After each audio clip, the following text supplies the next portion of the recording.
ધોરણ 12 ગણિત સ્વાધ્યાય 10.2 એની અંદર આપણે 10 દાખલા સુધી જોયું હતું. આપણે 11મા દાખલાથી વાત કરીશું. સ્વાધ્યાય 10.2 ના દાખલા નંબર 11. દર્શાવો કે સદીશો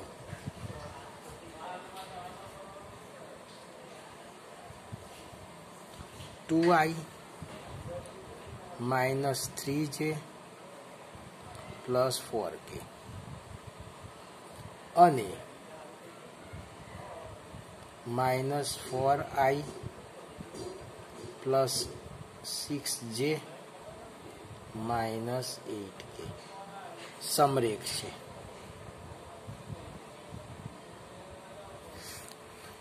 અહીંયા આગળ આપણે દાખલા તરીકે સદીશ પહેલો છે એને આપણે એ સદીશ કહીએ છીએ. તો છે 2i - 3j + 4k. હવે આ એ સદીશનો સ્થાન સદીશ વિચારીએ.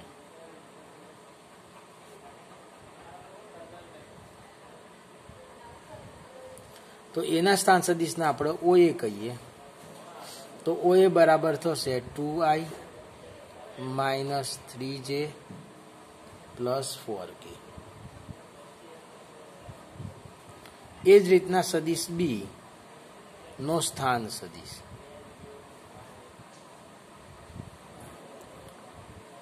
OB વિચારીએ. તો -4i + 6j - 8k. બરાબર. હવે આપણે અહીંયા આગળ વાત કરીએ છીએ કે આજે OB સદીશ લઉં છું એના બરાબર છે -4i + 6j - 8k. આની અંદરથી 2 કોમન લઈએ છીએ -2. તો અંદર થશે 2i - 3j + 4k. તો આ થઈ ગયું -2 ગુણ્યા OA સદીશ. તો આપણે જો કોઈ એક સદીશ બરાબર k ગુણ્યા બીજો સદીશ હોય તો બંને સદીશ સમરેખ છે એવું કહી શકાય છે. એટલે OA અને OB સમાંતર સદીશો છે.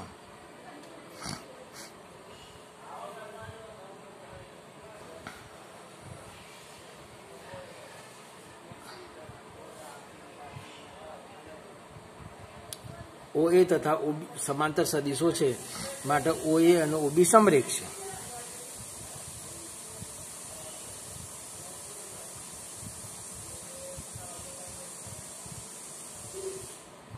અને OA અને OB સમરેખ છે એટલે A અને B પણ સમરેખ કહી શકાય.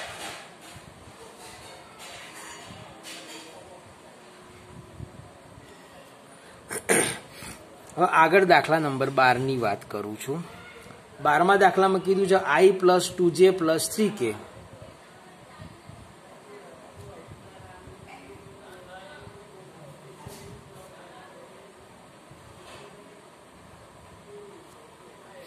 નાદિક કોસાઈનો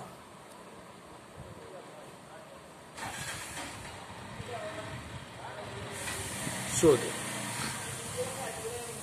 હવે આ એક સદીશ છે. સદીશનો હું એ સદીશ કહું છું. i + 2j + 3k. હવે એ સદીશના દિક કોસાઈન L, M અને N છે. અહીંયા આગળ x = છે 1, y ઘટક છે y બરાબર 2 અને z ઘટક છે 3. સદીશ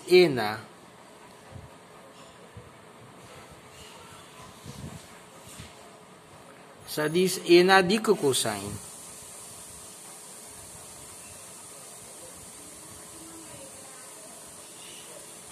L, M અને N છે. તો L = x / √x² + y² + z². એટલે કે 1 /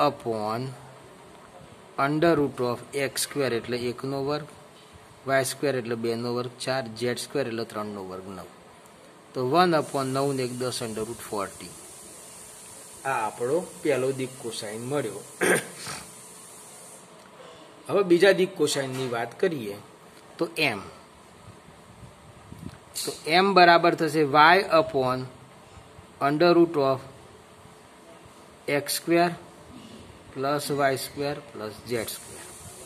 તો વાય ઘટક શું છે અહીંયા આગળ આની જોઈએ તો 2, તો 2 upon under root of 1 plus 4 plus 9 is equal two 2 upon under root of 14.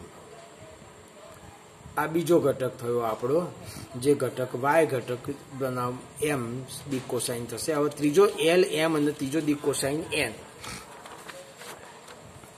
તો એન ડી કોસાઇનની વાત કરું તો n is equal to z upon under root of x square plus y square plus z square. Z ઘટક કેટલો છે તો કે 3 અપોન અંડર રૂટ ઓફ 1 વત્તા 4 વત્તા 9, તો થશે 3 અપોન અંડર રૂટ 14. માટે આપેલ સદિશના દિક કોસાઈનો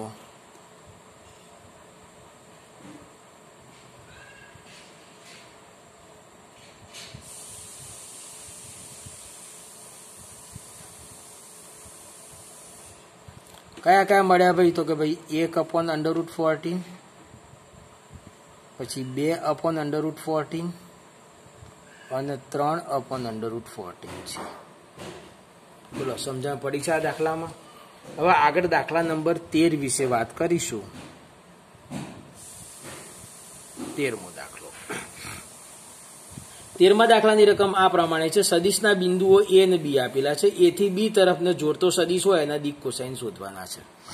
એટલે અહીંયા આગળ 13મા દાખલામાં આપણને એ આપેલો છે 1 2 3 અને બી આપેલો છે -1 -2 અને 1.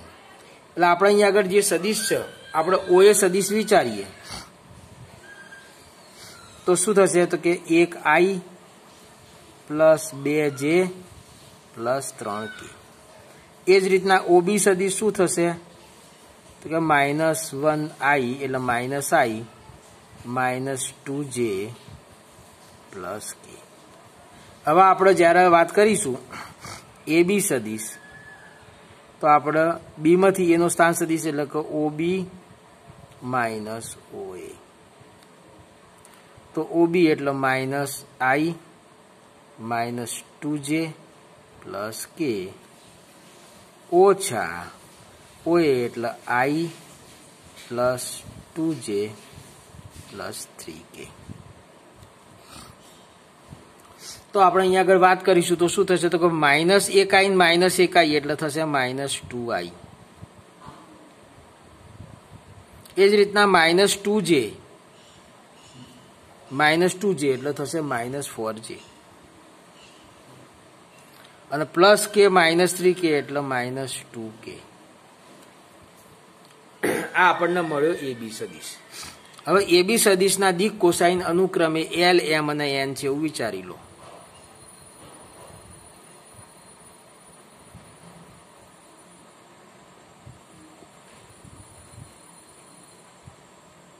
એલ એમ અને એન છે. તો એલ ની વાત કરું તો એ એક્સ ઘટક ભાગ્યા અંડર રૂટ ઓફ એક્સ નો વર્ગ એટલે -2 નો વર્ગ વત્તા અંડર રૂટ ઓફ વાય નો વર્ગ એટલે -4 નો વર્ગ વત્તા અંડર રૂટ ઓફ ઝેડ નો વર્ગ એટલે -2 નો વર્ગ.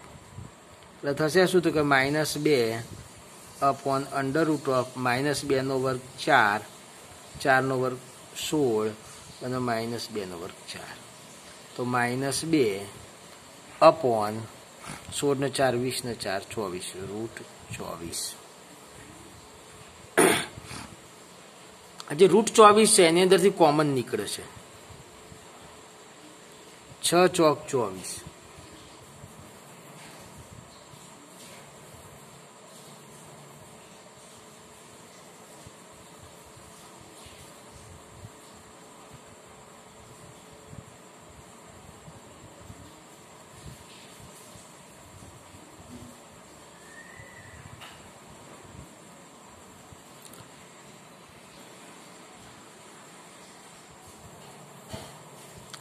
અહીંયા આગળ જોઈએ તો 24 એટલે 6 ચોક 24 એટલે 2√6 2 અને 2 કેન્સલ એટલે -1/√6 થશે. એ દિક કોસાઇનનો પહેલો ઘટક થશે.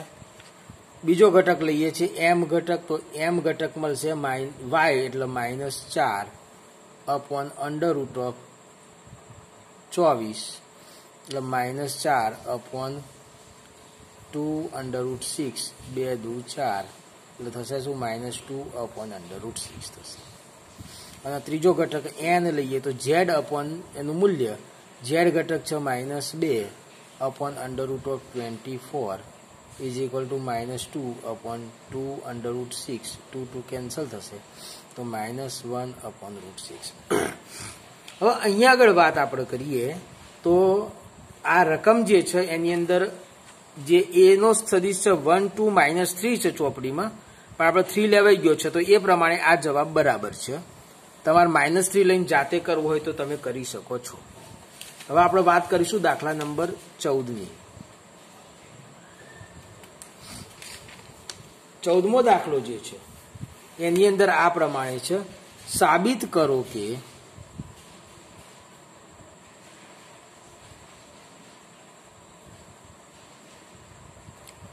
એક સદિશ છે i + j + k એ અક્ષો કયા કયા અક્ષો ભાઈ તો કે OX OY અને OZ સાથે સમાન ખૂણા બનાવે છે.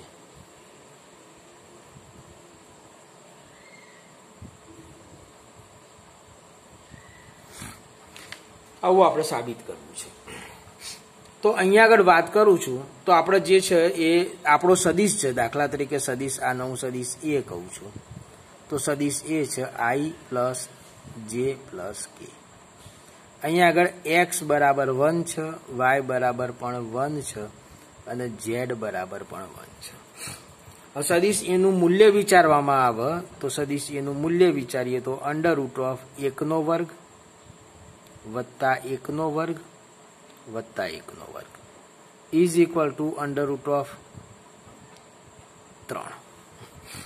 હવે આપણે અહીંયા આગળ જે પહેલો દિક કોસાઇન છે બરાબર છે, એટલે કે અહીંયા આગળ આપણે વિચારીએ કે એ સદિશ એ OX OY અને OZ સાથે અનુક્રમે આલ્ફા બીટા અને ગામા ખૂણો બનાવે છે.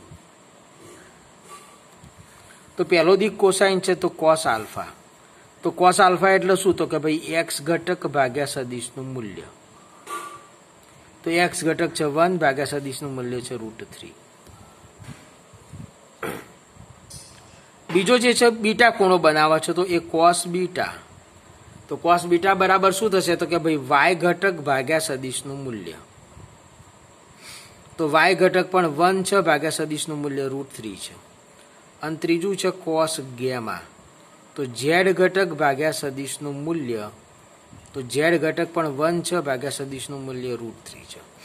તો અહીંયા આગળ આપણે જાણીએ છીએ કે cos alpha is equal two cos beta is equal two cos gamma. અને અહીંયા આગળ આ ત્રણે પ્રથમ ચરણના જ ઘટકોની વાતો છે. એવું વિચારી લઈએ તો આલ્ફા બીટા અને ગામા ત્રણે સમાન થાય એટલે alpha is equal two beta is equal two gamma માટે OX OY અને OZ સાથે સમાન ખૂણા બનાવે છે એમ કહી શકાય છે. આ હતો આપણો દાખલા નંબર 14.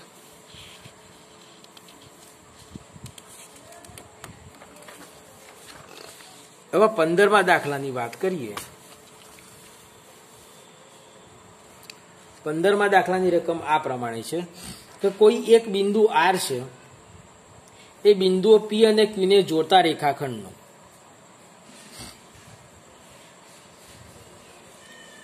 બિંદુ R એ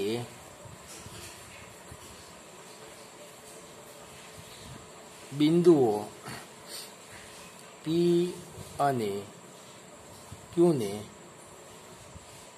જોડતા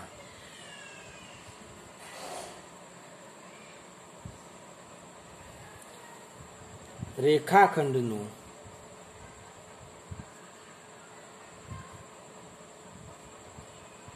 2/1 ગુણોત્તરમાં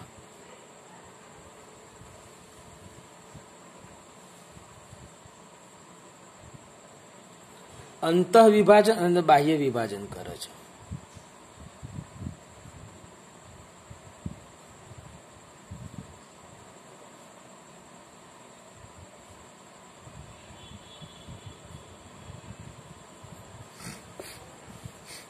P અને Q ના સ્થાન સદિશ આપેલા છે.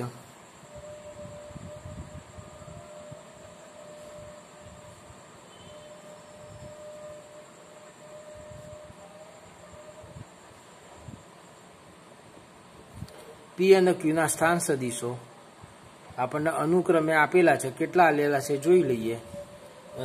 I + 2j - k,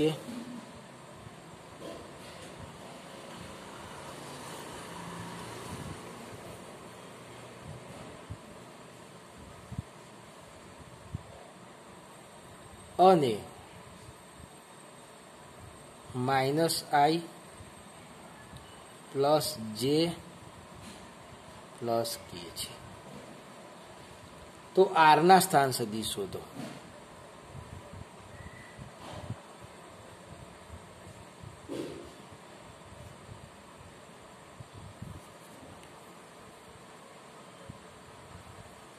હવે અહીંયા આગળ વાત કરીએ તો અંતઃવિભાજન કોને કહેવાય અને બાહ્ય વિભાજન કોને કહેવાય એ તમે 11મા ધોરણમાં ભણેલા છો.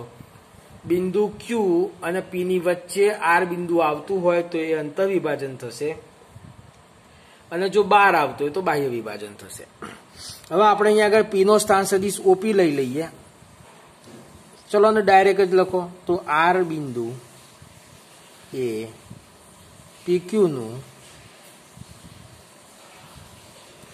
R બિંદુ એ PQ નું 2/1 ગુણોત્તરમાં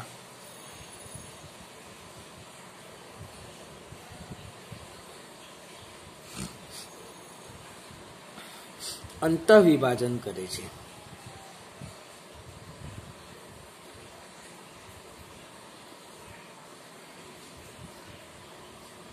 તો R નો સ્થાન સદિશ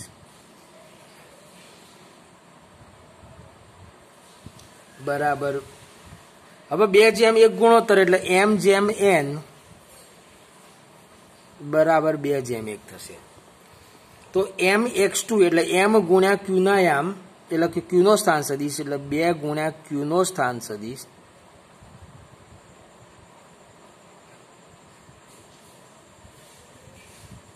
પ્લસ n એટલે 1 ગુણ્યા P નો સ્થાન સદિશ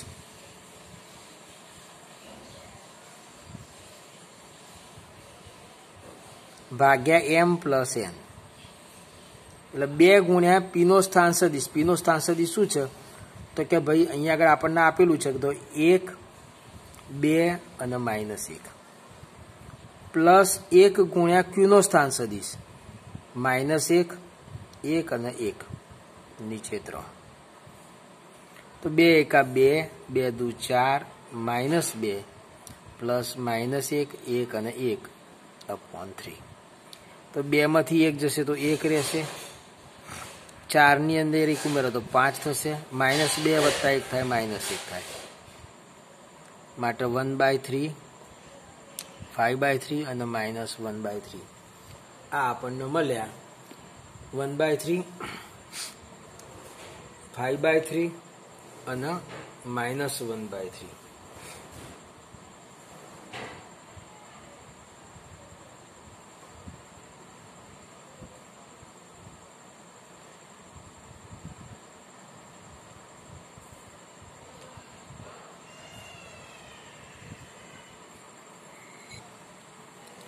આ દાખલો આપણે આવતા તાસની અંદર જોઈશું.